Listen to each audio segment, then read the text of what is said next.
1 мая, как и 8 марта, много лет назад был днем борьбы рабочих людей за свои права. В те времена жизнь рабочих, которые трудились на фабриках и заводах, была тяжелой.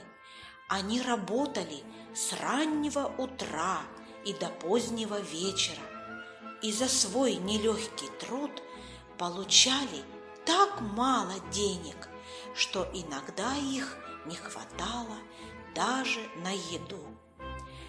1 мая рабочие и женщины, и мужчины устраивали шествия, демонстрации.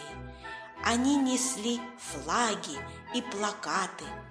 На плакатах были написаны требования трудового народа. В наши дни, 1 мая, мы отмечаем праздник весны и труда.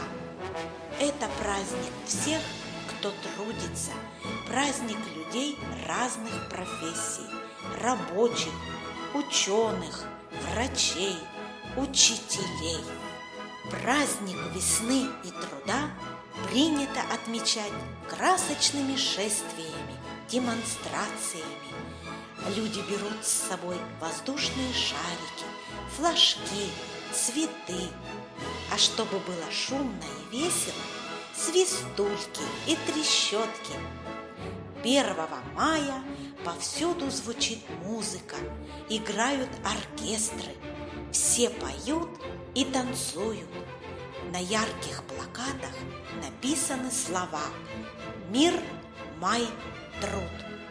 Одно из этих слов спряталось в маленьком стихотворении. Найди это слово.